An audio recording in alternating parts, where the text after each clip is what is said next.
a major decentralized finance protocol, has confirmed a $10 million security breach, and the response is unlike anything seen before in crypto. THORChain did not just acknowledge the loss, it launched a recovery portal giving users a direct path to reclaim funds, backed by a treasury pool matching the full exploit amount. This isn't just another hack. The way it happened exposes a quiet, invisible vulnerability in a foundational security system used across blockchain networks, the threshold signature scheme. And that changes everything for how we think about trust in DeFi. The THORChain exploit drained 36.75 BTC, about $3 million, and roughly $7 million in various tokens across BNB Chain, Ethereum, and Base. The attack hit 12,847 wallets across 4 chains, making it one of the most widespread cross-chain hacks in recent memory. Node operators first flagged suspicious outbound transactions at 02:14 UTC on May 11. Within 8 minutes, the network paused trading and outbound signing, limiting further damage. But the breach had already succeeded. The attacker walked away with a significant haul, and the community was left scrambling for answers. Most people arrive after the move is obvious and the easy upside is gone. We focus on serious crypto education and high-quality signals before the crowd rushes in, so you can understand the setup earlier and move sooner. If you want that edge, visit the link below now. Now, the critical part isn't just the theft, it's how it was done. According to a post-mortem cited by THORChain and analyzed by PeckShield, the breach didn't exploit a smart contract flaw. Instead, it targeted the GG20 threshold signature scheme, or TSS, which secures THORChain's vaults. The attacker gradually extracted fragments of key material over time, eventually reconstructing the full private key. This allowed them to authorize unauthorized transactions without triggering immediate alarms. It's a slow, surgical compromise, more like a digital heist than a brute force attack. Adding to the suspicion, a newly churned node joined the network days before the exploit. On-chain analysis has linked that node's bonding addresses to the wallets receiving stolen funds.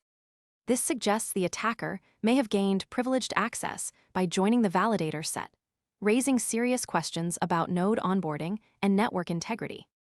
In response, THORChain launched a self-custodial recovery portal. Affected users can now check their eligibility, revoke malicious token approvals, and submit refund claims. The Treasury has allocated $10 million, exactly matching the stolen amount, to cover these claims. But there's a deadline. Users have 21 days to act. The refund window closes on June 4. Any unclaimed funds will roll over into the protocol's insurance fund, reinforcing future resilience. This recovery mechanism is a bold move. Most protocols either hard fork or leave users to absorb losses. THORChain is choosing accountability, backed by its treasury. But it's not just generosity, it's survival. The Rune token powers the entire ecosystem, and a loss of confidence could destabilize liquidity, validator participation, and cross-chain functionality. Still, uncertainty remains.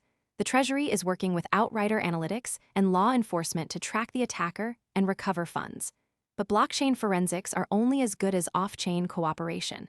And while the TSS vulnerability has been patched, the broader implications linger. Other DeFi protocols using similar threshold signature implementations may now be under scrutiny. This wasn't a Rune exploit in the traditional sense, it was a systemic failure in cryptographic key management. The timing is especially concerning. April 2026 saw $629.7 million in crypto hacks, the worst month since early 2025. High-profile breaches at KelpDAO and Drift Protocol signaled a shift. Attackers are moving beyond smart contract bugs to target operational weaknesses, bridges, and privileged access. The THORChain exploit fits this pattern perfectly, a cross-chain hack enabled by a subtle, long-term compromise. Most people arrive after the move is obvious and the easy upside is gone. We focus on serious crypto education and high-quality signals before the crowd rushes in, so you can understand the setup earlier and move sooner. If you want that edge, visit the link below now. The deeper lesson? Security in DeFi is no longer just about code audits. It's about monitoring node behavior, protecting key generation processes, and responding with transparency.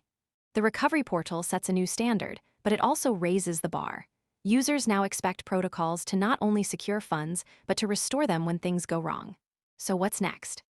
Watch whether the attacker is identified, whether stolen funds move, and how many users actually claim refunds by the June 4 deadline. The success of THORChain's response could become a model or a cautionary tale for the entire industry. This THORChain exploit wasn't just a theft. It was a stress test on the future of decentralized trust.